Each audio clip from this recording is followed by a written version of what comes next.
Hello and welcome to another Bob's Vlog in my usual parliamentary perch high above Whitehall. Today you should be able to hear me better than normal because there is no traffic in Parliament Square and up and down Whitehall, as my cameraman is going to show you, because we have the taxi cabs, London cabbies, out in force protesting against the use. They're not allowed in bus lanes anymore, so they basically blocked off bits of central London today, which if nothing else makes it quite peaceful.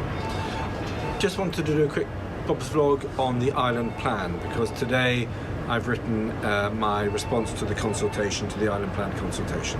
Island plan is a really important document because it outlines how our local council, which has a lot of power, is going to use land and how it's going to develop and how it sees the future of the Isle of Wight in terms of housing, in terms of economic development and other things as well.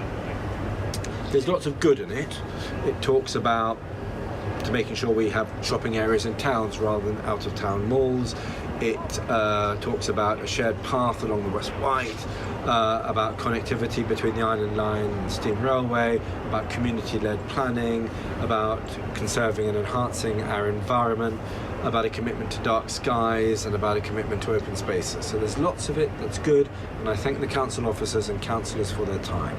However, as the island plan currently stands, I'm not going to be supporting it for one very important reason, that I think its housing targets are very high and are not aimed for islanders. Currently, the government's given us housing targets of 641 houses on average a year, and I don't think we have any hope of reaching that target. And unfortunately, the type of housing that's going to be built if we meet those targets is not for islanders. It's for people to move to the island, which is great, but the back pages of the county press have lots of houses for sale there, and people can look and buy there. The only housing that we should prioritising when it comes to building new housing is housing for islanders. Developers by and large want to build 3 and 4 bedroom housing.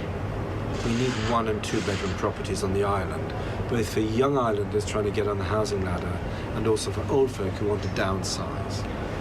Now, under the current plans, as I say, 640 houses are due to be built, of which, in my opinion, only a small proportion will be for islanders.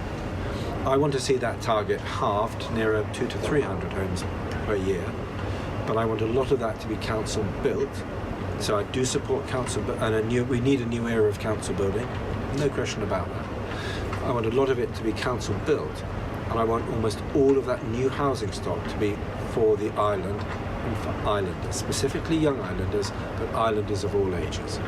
And I'm not convinced that that government target, 641 houses, is going to succeed in doing that. I know that councillors want to work with me on this, and I'm going to be working with them as much as I possibly can to see if we can arrive at a good compromise where we collectively, so the parish and town councils, county councillors, myself, go and talk to central government. And I want us to go and look at how we can reduce those targets, but to get much higher percentage of housing for islanders, and specifically for 1 and 2 bedroom property for our youngsters, so we can stay on the island, so they can stay on the island, and we can build a balanced economy.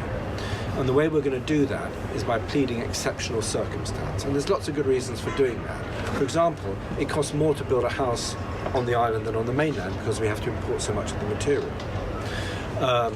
We can only really build, the island can actually only build, the island industry can only really build about 300 houses a year anyway.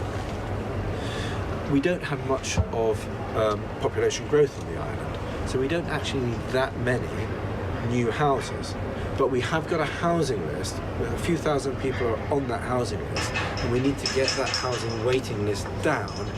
We need to get those houses, we need to get the right type of houses built.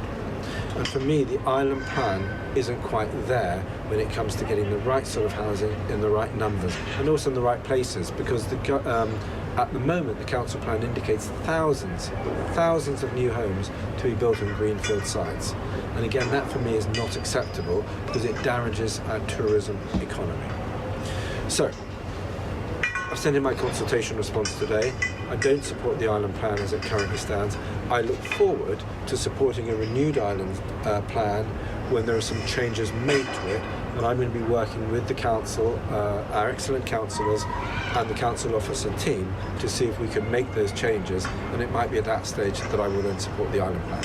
Anyway, that's all for now. I'll probably give you another update later this week. In the meantime, I think apparently we have 2 days of very sunny weather. As you can see, it's very sunny here up in London. So I'm going to try to enjoy that. And now the building work started behind me. I think that's probably about time to bring this vlog to an end. So I'll speak to you very soon. Thanks so much for listening.